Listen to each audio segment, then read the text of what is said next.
নমস্কার বন্ধুরা, চন্দ্রটেক সাপোর্ট চ্যানেলে আপনাদের সকলকে স্বাগত জানাই। বন্ধুরা, এই ভিডিও আজকে আমরা দেখব কিভাবে আপনি আপনার পরিবারের নতুন কোনো সদস্যের রেশন কার্ড নতুনভাবে কিভাবে অ্যাপ্লাই করতে পারেন। তাহলে চলুন শুরু করা যাক আজকের এই ভিডিও। প্রথমেতে আপনাকে যে রেশনের অফিসিয়াল ওয়েবসাইট আছে food.wp.gov.in এই ওয়েবসাইটে আসতে হবে। সে উপরে এই বাঁ দিকের কোণেতে সিটিজেন্স হোম বলে একটা কলাম আটা করা আছে, ওই অপশনে ক্লিক করতে হবে। অপশনে ক্লিক করলে পরবর্তী একটা পেজ ঘুরে আসবে, যেখানে আছে তিনটে আপনি অপশন পাবেন। রেশন কার্ড সম্পর্কিত কর্নার, অনুসন্ধান এবং অভিযোগ। যে প্রথম যেটা আছে এই অপশনের নিচে ক্লিক টু নো মোর নিচে আছে, এই অপশনে আপনাকে ক্লিক করতে হবে। এই অপশনে ক্লিক করলে আবার দুটো অপশন আসবে, রেশন কার্ড স্বসেবা এবং অফিস অনুমোদন প্রয়োজনীয় পরিষেবা। এই অফিস অনুমোদন পরিষেবাটাই আপনাকে ক্লিক করতে হবে।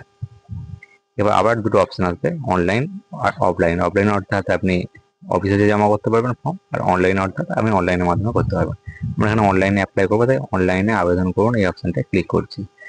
করলে নতুন একটা পেজ খুলে আসবে, যে পেজেতে লেখা আছে যে আধার নাম্বার এখানে দিতে হবে। আধার নাম্বার কার্ড দেবেন, যে যারা আপনি কার্ড অ্যাপ্লাই করছেন তাদের পরিবারের যে কোনো একজন সদস্য এখানে আধার নাম্বার দিতে হবে। এবং অবশ্যই মনে রাখবেন যে আধার নাম্বারটা যারা দিচ্ছেন তার সাথে যেন মোবাইল নাম্বার লিঙ্ক করা থাকে, অর্থাৎ আধারের সাথে যেন মোবাইল নাম্বার লিঙ্ক থাকে, এবং সেই আধার নাম্বারটা এখানে দেবেন। এখানেতে এই অপশনে আপনাকে টিক দিতে হবে, ঘোষণাপত্র যেটা আছে I have I give my consent আছে, ওই অপশনে ক্লিক করতে হবে। করে নিচে দেখবেন সেন্ড ওটিপি আছে, সেন্ড ওটিপি অপশনে ক্লিক করতে হবে।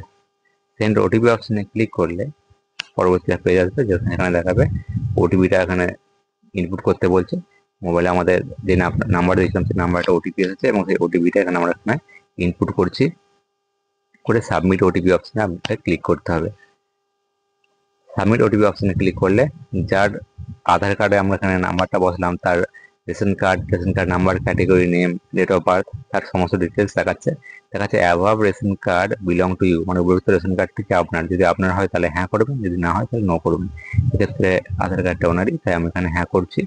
এরপরেতে পরে একটা পেজ খুলে আসবে, ওকে করার পরেতে যেখানে বিভিন্ন রকম ফর্ম এখানে দেখানো হচ্ছে, এবং কোন ফর্ম কি ফিজের জন্য সাথে লেখা আছে। তার মধ্যে লেখা আছে ফর্ম নাম্বার 4।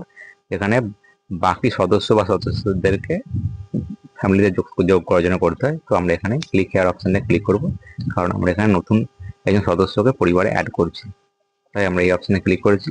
করার পর দেখুন সার্ভিস টাইপ যেটা আছে লেখা আছে addition of new member in existing family, form 4।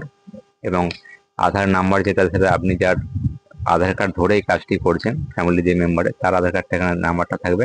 এবং অ্যাপ্লিক্যান্ট যে মোবাইল নাম্বার যেটা রেশনের সাথে লিঙ্ক আছে, সেই মোবাইল নাম্বারটা এখানে দেখাচ্ছে। এখানে আপনি কিছু করতে পারবেন না, জাস্ট দেখে নেবেন। এবার দেখে নেওয়ার পরেতে দেখুন নিচেতে অপশন দেওয়া আছে নেক্সট বা পরবর্তী আছে নিচের ডান দিকে, ওই অপশনটা আপনাকে ক্লিক করতে হবে। এবার পরিবারেতে ওই রেশন কার্ডে অন্তর্গত যতগুলি রেশন কার্ড আছে ওই পরিবারটা সব কটা রেশন কার্ড কার সাথে দেখাবে। আপনি মিলিয়ে দেখে নেবেন যে ওই পরিবারের যার জন্য অ্যাপ্লাই করছেন সমস্ত নামগুলো ওদের পরিবারে শো করছে কিনা। যদি দেখেন ঠিক আছে, তো নেক্সট অপশনে ক্লিক করতে হবে আপনাকে। নেক্সট অপশনে ক্লিক করলে যার আপনি এবারে রেশন কার্ডের জন্য অ্যাপ্লাই করছেন, আমি এক্ষেত্রে একটা শিশুর করছি, ছোট বাচ্চার একটি, তো তার এখানে ডিটেলস দিতে হবে। এখানে দুরকম ভাবে দেওয়া যায়, একটা আধার কার্ডের মাধ্যমে আর একটা হচ্ছে বার্থ সার্টিফিকেটের মাধ্যমে। যেহেতু আমি যারা করছি আধার কার্ড এখনো তৈরি হয়নি, বার্থ সার্টিফিকেট আছে, তো আমি এখানে বার্থ সার্টিফিকেটের মাধ্যমে অ্যাপ্লাই করছি। সেই জন্য এখানে বার্থ সার্টিফিকেট অপশনটাই সিলেক্ট করলাম। ডাউন এরো দেখবেন দুটো অপশন আছে, আধার আর বার্থ সার্টিফিকেট। আমি এখানে বার্থ সার্টিফিকেট অপশনটা সিলেক্ট করেছি। করে লেখা আছে বার্থ সার্টিফিকেট রেজিস্ট্রেশন নাম্বার। এখানে বার্থ সার্টিফিকেটের রেজিস্ট্রেশন নাম্বার, যে বার্থ সার্টিফিকেট আছে তাই নিচের দিকে এটি সার্টিফিকেট নাম্বার বলে লেখা আছে, সেই সার্টিফিকেট নাম্বারটা এখানে বসিয়ে দিতে হবে। বসিয়ে দেওয়ার পরেতে দেখুন পরে একটা ঘর আছে, এখানে থেকে retype birth certificate registration number, অর্থাৎ বার্থ সার্টিফিকেট রেজিস্ট্রেশন নাম্বারটিকে আরেকবার এখানে টাইপ করতে হবে। এবং যখনই দুটোতে একই নাম্বার টাইপ করা থাকবে তখন সেক্ষেত্রে জানবেন দুটো ঠিকই আছে, একই রকম লেখা হয়েছে। তো এখানে পাশে ভেরিফাই অপশনে ক্লিক করবেন। করার পরেতেই আধার কার্ডেতে বা যে বার্থ সার্টিফিকেট তাতে যে নামটা আছে সেই নাম, তার ডেট অফ বার্থ সমস্ত কিছু এখানে শো করবে। এবার আপনি নাম্বারটা বার্থ সার্টিফিকেটের নাম্বার বা আধার কার্ডের নাম্বারটা দেওয়ার পরে ভালো করে মিলিয়ে দেখে নেবেন যে যার আপনি অ্যাপ্লাইটা করছেন তার নামটা একই দেখাচ্ছে কিনা, জন্ম তারিখ, জেন্ডার বা লিঙ্গ সমস্ত কিছু ওখানে দেখাবে, এবং এগুলো চেঞ্জ করা যাবে না, এগুলো চেঞ্জ করা যাবে না। এখান থেকে যেগুলো করা যাবে, একটা হচ্ছে জাতি নির্বাচন করুন, অর্থাৎ কোন কাস্টটা এখান থেকে সিলেক্ট করতে বলেছে। এখানে আমরা জেনারেল কাস্ট করে রাখছি। অভিভাবকের নাম এখানে অটোমেটিক দেখুন বার্থ সার্টিফিকেট থেকে নিয়েছে, যদি না নিয়ে থাকে তাহলে এখানে আপনাকে এটা লিখতে হবে। এবং পাশেতে অভিভাবকের ধরন দিয়ে আছে, ওটা আপনাকে ফাদার করা আছে, যেহেতু নিয়ে থেকে নিয়েছে, যদি না নেয় অভিভাবকটা সম্পর্কে কি হয় সেটা আপনাকে সেটা লিখে নিতে হবে। এবার নিচে আদার্স ক্যাটাগরির মধ্যে যদি কিছু আপনি কিছু মডিফাই করতে চান তো এখানে টিক দিতে হবে, যেটা যদি কিছু হয়। যদি এগুলোর কোনো কিছু না হয় তাহলে এখানে পাশে কনফার্ম বা নিশ্চিত করুন আছে, কনফার্ম বা নিশ্চিত করুন অপশনটা আপনাকে ক্লিক করতে হবে। করলে পরবর্তী পেজে আসবেন, যে পেজে দেখাচ্ছে যে যাকে আপনি অ্যাড করেছেন তার নাম, তার ডেট অফ বার্থ, তার জেন্ডার, সমস্ত কিছু এখানে শো করছে। এবার এখানে I hereby declare that, আমি এত দ্বারা ঘোষণা করছি, যে ঘোষণাপত্রটি আছে এই ঘোষণাপত্রটিতে যে দুটি বক্স করা আছে, এই বক্স দুটোতে টিকগুলো আপনাকে দিয়ে রাখতে হবে এবং নেক্সট অপশনে ক্লিক করতে হবে যদি আপনি একজনের অ্যাড করতে চান। তো আপনি যদি একজনের বেশি জনের অ্যাড করতে চান তাহলে অ্যাড অ্যানাদার বেনিফিশিয়ারি যেটা হচ্ছে মেম্বার, ওইখানে অপশনে ক্লিক করেও অ্যাড করতে পারবেন। আমাদের যেহেতু একজনকে করবো তাহলে আমরা এখানে নেক্সট অপশনে ক্লিক করছি। নেক্সট অপশনে ক্লিক করলে পরবর্তী একটা পেজ খুলে আসবে এবং যেখানে দেখাবে যে যার আপনি যে সদস্যের আপনি এতক্ষণ ধরে আপনি ফিল আপ করছেন ফর্মটা, তাদের অ্যাড্রেস বা ঠিকানার বিবরণ এখানে দিতে হবে। বাড়ির নম্বর, পাড়া বা স্ট্রিট নেম যেটা আছে এ দুটো বসাতে হবে। ডিস্ট্রিক্ট নেম এবং ব্লক বা পৌরসভা যেটা আছে ওটা অটোমেটিক ওদের কাছ থেকেই বসানো থাকবে, এখানে আপনার কিছু করার প্রয়োজন নেই। যে গ্রাম বা ওয়ার্ডের নাম্বারটা আসবে এটাও দেওয়া আছে। আমাদের পিনকোডটা বসাতে হচ্ছে, পিনকোডটা বসালে ওই পিনকোডের আন্ডারে যে ডাকঘর বা পোস্ট অফিস আছে সেটি শো করবে। এখানে ডাউন অ্যারোটা ক্লিক করলে এখন দেখাবে। তারপর চুজ পুলিশ স্টেশন আছে, এই পিনকোডের আন্ডারে যে পুলিশ স্টেশনগুলো সব করাটা আমি দেখাবে। আপনাদের নির্দিষ্ট এলাকার কোন পুলিশ স্টেশন অন্তর্গত সেটা আপনি এখানে দিয়ে মানে আপনাকে নেক্সট অপশনে ক্লিক করতে হবে। একবার দেখে নেবেন এখানে বিবরণ ঠিক আছে কিনা, বানান ভুল বর্ণ কিছু হয়েছে কিনা। যদি ঠিকঠাক থাকে তাহলে নেক্সট অপশনে ক্লিক করবেন।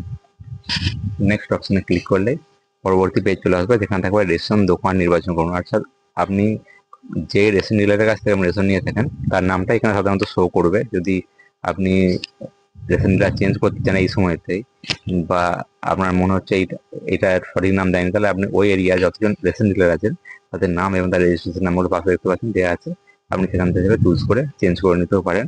তো এই ক্ষেত্রে যাদের রেশন কার্ড অ্যাপ্লাই করছি তাদের এই নামটাই শো করছে, তো একই পরিবারের অন্তর্গত, তাহলে আমরা সেই জন্য এই রেশন ডিলারটাকে চুজ করে নেবো। চুজ করে দিয়ে ইয়েস অপশনে ক্লিক করবেন, এবার নেক্সট করে দিলেই পরবর্তী অপশন আসবে যেখানে বলছে ঠিকানা প্রমাণপত্র আপলোড করতে হবে। যেখানে ঠিকানার প্রমাণপত্র আছে সেরকম কোনো ডকুমেন্টস এখানে আপনাকে দিতে হবে। অবশ্যই জেপিজি অথবা পিডিএফ এরকম কোনো একটা ফাইলে অপশন আপনাকে করতে হবে, এবং অবশ্যই 300 কেবির মধ্যে যেন ওই ফাইলটা হয়, এরকমভাবে আপনাকে একটা ফাইল স্ক্যান করে নিতে হবে। আমরা আগে থেকে একটা ফাইল স্ক্যান করে রেখেছি। চুজ ফাইল যে অপশনটা আছে এই অপশনে ক্লিক করলেই ফাইল অপশনটা আসবে, এবং সেখান থেকে আমরা যেই পিডিএফ ফাইলটি আমরা এখানে স্ক্যান করেছিলাম আগে ওইটাকে সিলেক্ট করব, করে ওপেন অপশনে ক্লিক করব। দেখুন ওই ফাইলটা এখানে চলে এসেছে, এবং সাবমিট ডকুমেন্টস এবার নিচে একদম আছে, দেখুন ডান দিকে সবুজ হয়ে যাবে, ওইটাকে আপনাকে আবার ক্লিক করতে হবে। তাহলে একটু পেজটা একটু লোড নেবে, তারপরে দেখবেন আপনার এটা সাবমিট হয়ে গেছে, দেখাবে সেভড সাকসেসফুলি। দেখুন save successfully, you can check status using Aadhaar number অথবা মোবাইল নাম্বার দিয়ে আপনি পরবর্তীতে চেক করতে পারবেন। এখানে ব্যাক টু ড্যাশবোর্ড আছে, এটা আপনার ক্লিক করবো, ড্যাশবোর্ডে আমি রিটার্ন হয়ে গেলাম। এবং সেখান থেকে এসে দেখবেন এখানে আছে হোম আর সিটিজেন হোম আছে বাঁ দিকে একদম উপরেতে, ওই অপশন থেকে আপনি পরবর্তীকালে আপনার স্ট্যাটাস আপনি দেখতে পারবেন কিরকম কার্ডটা কত দূর কি এগিয়েছে, হয়ে গেছে কি না হয়েছে। এর জন্য সিটিজেন হোম অপশনে ক্লিক করে চেক অ্যাপ্লিকেশন স্ট্যাটাস অপশনে ক্লিক করতে হবে। করলে দেখুন এই স্ট্যাটাসটা এখন দেখাচ্ছে অনলাইন অ্যাপ্লিকেশন জমা পড়েছে। আপনার ভিউ অপশন আছে, ভিউ অপশনে ক্লিক করলে পুরো স্ট্যাটাসটাই আপনি দেখতে পারবেন, পুরো পেজটা খুলে আসবে এবং সেখানে সমস্ত ডিটেলস দেখাবে। এখানে পরিবারের নাম থেকে শুরু করে নিচেতে মোবাইল নাম্বার লিঙ্ক যা যা করা হয়েছে সমস্ত ফর্মটা এখানে দেখা যাচ্ছে। এই ফর্মটা পারলে আপনি ডাউনলোড করে বা প্রিন্ট বের করে রেখে দিতে পারেন পরবর্তী সময়ে দেখার জন্য, বা এটা আপনি ডকুমেন্টস হিসেবে আপনি সেভ করে রাখতে পারেন। এখানে সমস্ত ডকুমেন্টস এরকম করে দেখাবে। তো এরকম ভাবে আপনি খুব সহজেই খুব তাড়াতাড়ি নতুন রেশন কার্ডের জন্য অ্যাপ্লাই করতে পারবেন। ভিডিওটা ভালো লাগলে অবশ্যই লাইক করবেন এবং চ্যানেলটা অবশ্যই সাবস্ক্রাইব করবেন এরকম ধরনের ভিডিও ভবিষ্যতে পাওয়ার জন্য। ধন্যবাদ।